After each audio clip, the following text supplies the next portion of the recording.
In the first 10 years of entrepreneurship, many entrepreneurs need to find side hustles to stay afloat in the downs of running a company.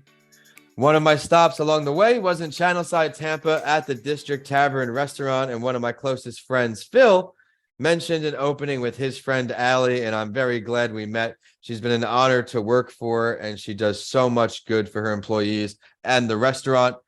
I'm looking forward to learning more about her story behind the scenes. She went from running the bar as a lead bartender to now opening her third restaurant.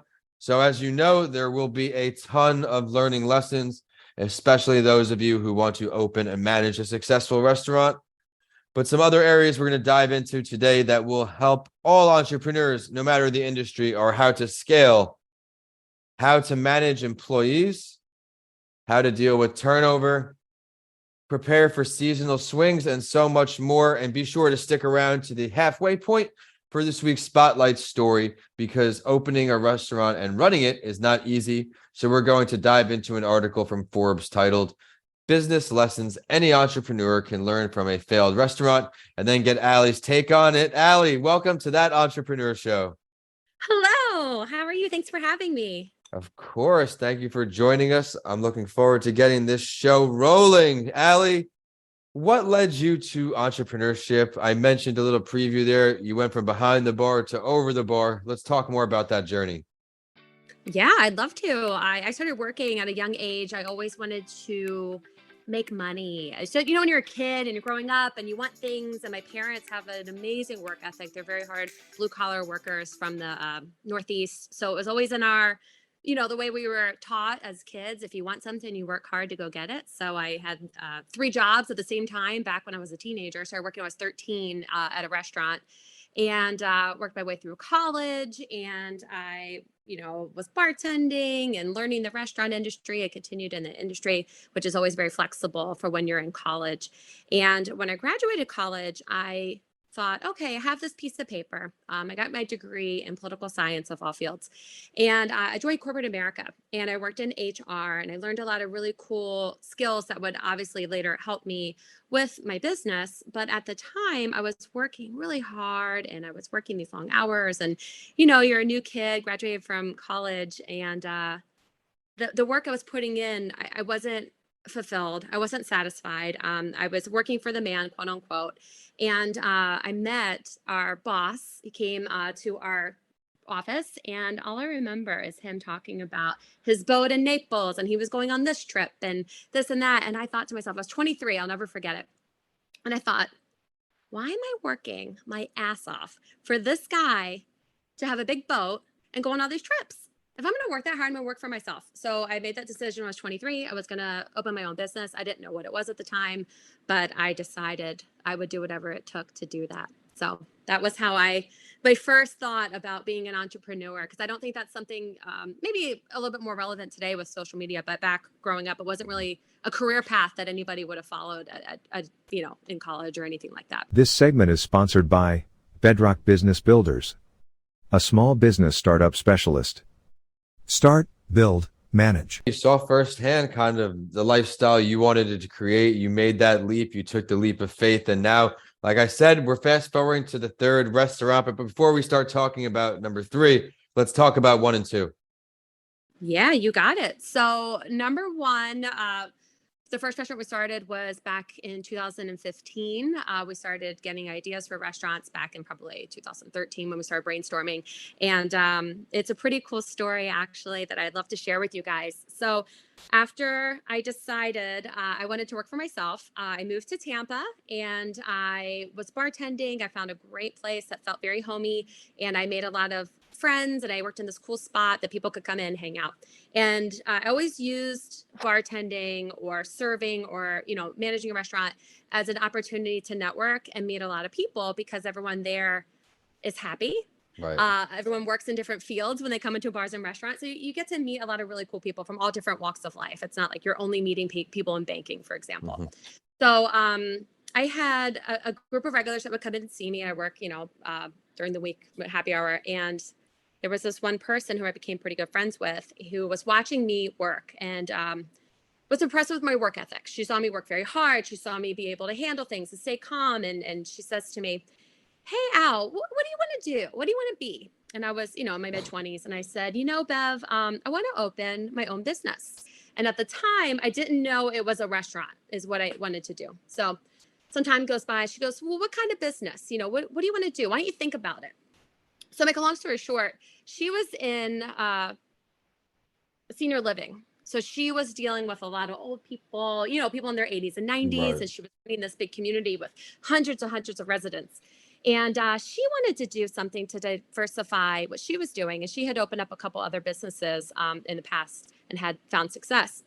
So she told me that what she likes to do is find a young person and give them an opportunity and think about what it would be that you would be great in. So I remember telling my parents about this. I said, hey, guys, I found this person who really thinks I work hard and, they want to maybe do something with me that's bigger than what I'm doing now. And, they couldn't believe it. They said, that's a great opportunity, move forward with this. Is that, and you're like, kind of like, okay, let's see what's going on with this. Make a long story short. We talked about doing a restaurant because that was my background. That's what I knew. That would be something that just made sense for the next step in my career. And we did our due diligence. We researched every restaurant in Tampa Bay. And, we were up in the suburbs north of here for a while. So what we wanted to do was come downtown before Tampa really took off and plan a foundation here. And that's what we did. We opened up a restaurant in Channelside back in 2015 before there was a lot of growth and obviously not a lot of buildings were there. And we played the waiting game for a couple of years. There wasn't much going on those first couple of years. And we found a team that believed in us. And there were lots of slow nights. And those guys hung in there with us. And obviously, we did our best to wait it out. And it worked because now Channelside's booming. And we have a very loyal following and clientele. And we were able to open our second restaurant last year, actually.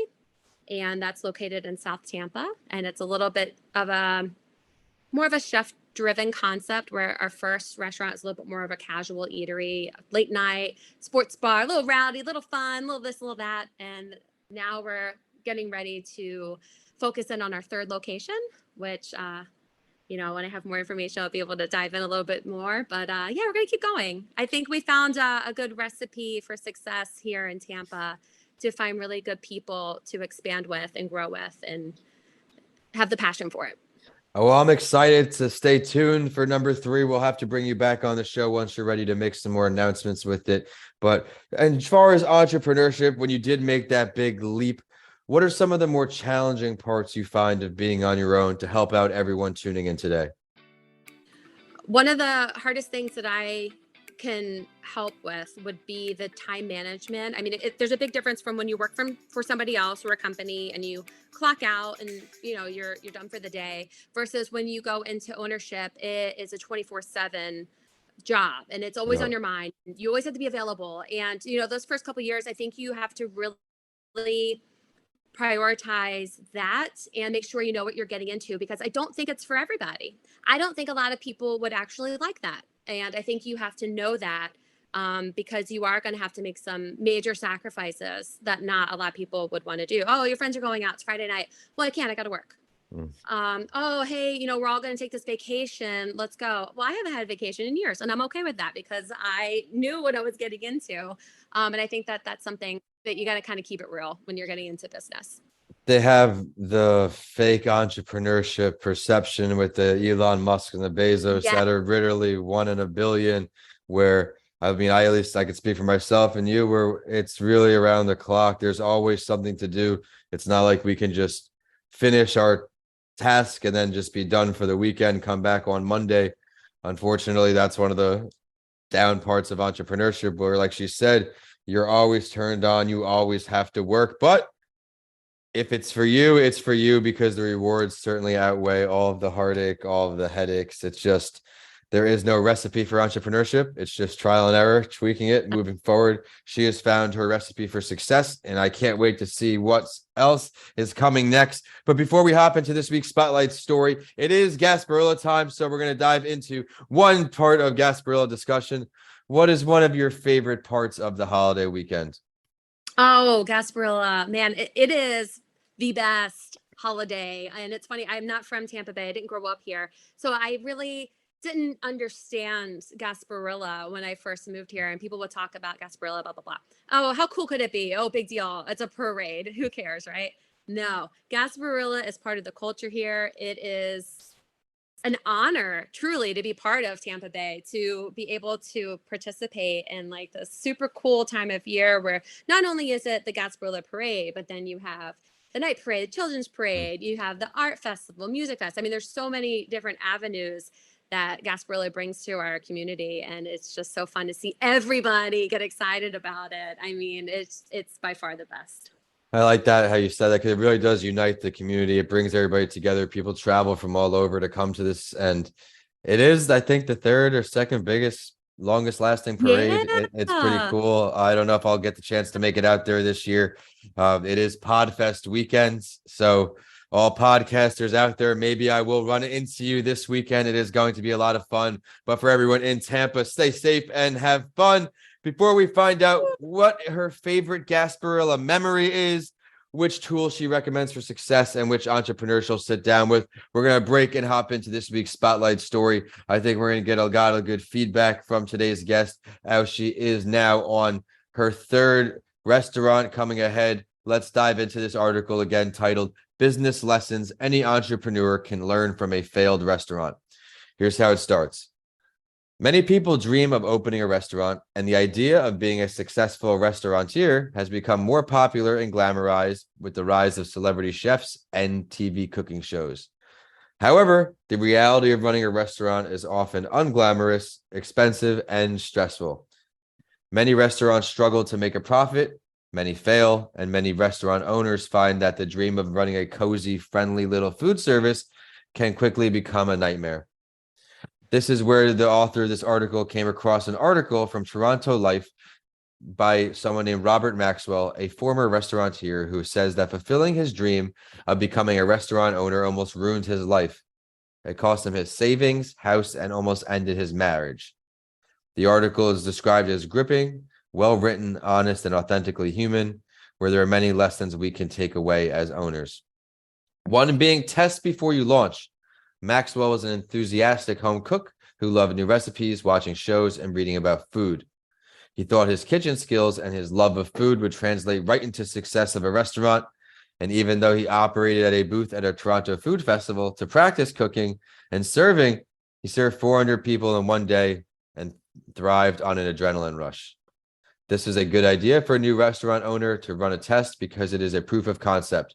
Start small, like a food tent, and see if it will be a good idea to scale small and go all in. Another one is get the price right. Unfortunately, even on his first day at the festival, he lost money. He served to 400 people, but it was more of a labor of love. He didn't actually turn a profit on his first day in the, quote, restaurant business. This lack of pricing acumen later was a problem when he opened his restaurant, which is called the Beach Tree. Even though Maxwell's restaurant was serving critically acclaimed, complex, ambitious cuisine, it describes, he wasn't charging enough to earn a profit.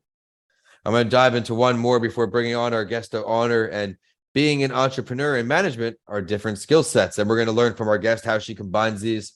Maxwell lost his restaurant. The business is still operating and succeeding today, but under new ownership. He lost a lot of money on his dream of restaurant ownership, quickly became overwhelmed by debt, started drinking too much and taking anti-anxiety pills, and eventually had to sell his house and cash in a retirement savings fund. Today, we learn he is in a better place emotionally and has his family intact, but is still going to be in debt for a long time. A sad and hard lesson, but true. Passion is not enough. You need to have some business acumen, surround yourself with people who have been there, just like Allie has done. The restaurant industry is one of the most competitive, risky, and cost-intensive industries of all. But no matter what industry you're in, the sacrifices of entrepreneurship can be worth it if you have a sound strategy, go into it with your eyes open, and understand how to manage your weaknesses and compensate to overcome what you know. Allie, a lot of great information in this article. I would love to hear your thoughts. Absolutely. I love the article, and I think there's a great lesson to be had for everybody is that just because you love something doesn't mean you're going to be great at it. For example, I like to get my nails done. I would never open a nail salon. I don't know the first thing about nail salons or how they work or how they open and operate and profit margins. I Yeah. think you see this happen a lot in restaurants specifically, that people, they love to cook, they love food, they love going to dinner, and Mhm. it's very glamorized, the restaurant industry, with all these Yeah. cooking shows and the celebrity chefs.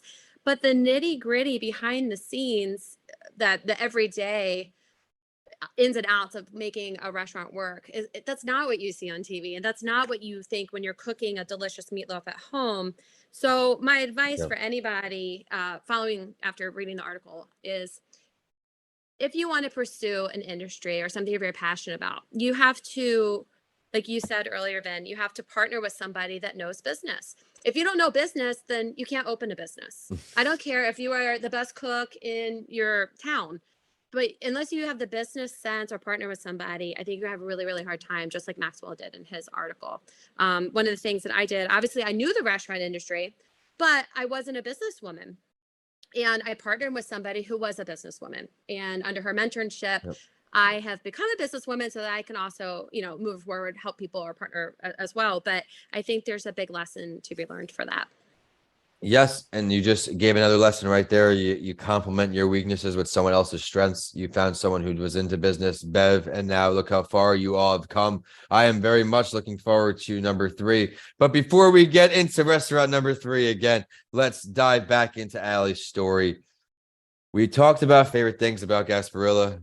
What is one of your favorite Gasparilla memories?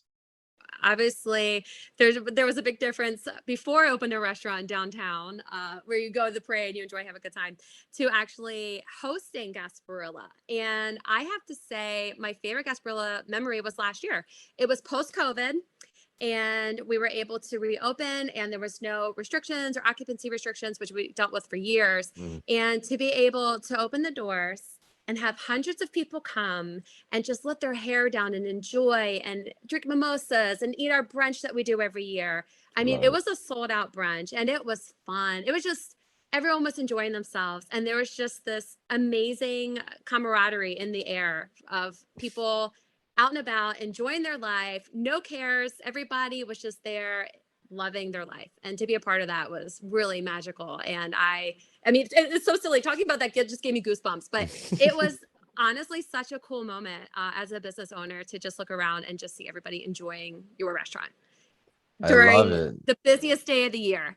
And it went smooth. A lot of times when you're like super busy, you have some worries, are we going to run out of product? Do we have enough toilet paper in the bathroom? Every little thought you could Of ever course. think are things you try to prepare for. And, when you're hosting 500 people to eat brunch, it was wonderful. It was smooth. It was fun. And I'll always remember last year's Gasparilla.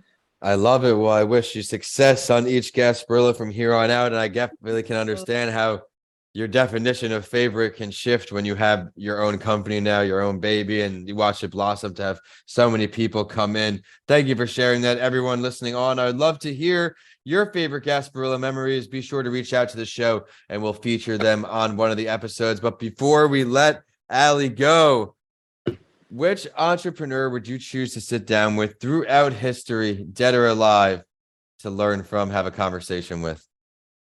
Okay, Vin, you're going to think this is such an oddball answer, but I Let's hear thought it. about this. And I think I would pick, it's a French 18th century philosopher. His name's Denis Diderot. And he was the first guy who put together all this information to do the encyclopedia. And Okay. at the time, it was very secular. So it took balls. Okay. You had balls to go against the church and say, hey, I'm going to do this, put this knowledge and spread it across the country, which, later on prompted the French Revolution, but took a chance, went against the, normal brains of society to just get out there, get his book in front of everybody that he could, and Love it. spread this knowledge so that other people could also pick up one book and have a little bit. I mean, honestly, it's like the internet today, right? Mhm. That's the encyclopedia back in the 1700s. So I just was very inspired by that. And that is who I would sit down with and just say, where the heck did you get this vision from? I How love did it. you, you know, have this idea and then to be able to make it worldwide back then before you had the technology to do it? It just blows me away. And he spent his whole life working on that. And I thought it was really cool because, you know, prior to the internet, which I remember those days, we did use the encyclopedias. I mean, it was amazing. So that's who I would sit with. And I know it's kind of a weird answer, but I am very inspired by that. No, I love when guests come on and bring up either titans of industry or people before the internet because they don't have the ability to just Google the answer that they have the question to. Yeah. They can't just Google things. They have to think outside the box, figure it out, and they did just that. But Allie, I had a great time bringing you on the show today, learning your story. Can you please show where everybody can find more about all of your businesses, more about you? Absolutely. So we're big on our social media. So you can follow District Tavern Tampa. .com is our website, or you can find us on Instagram or Facebook. Our other restaurant in South Tampa is called District South Kitchen and Craft, as well as you can find me personally on Instagram at Allison D17.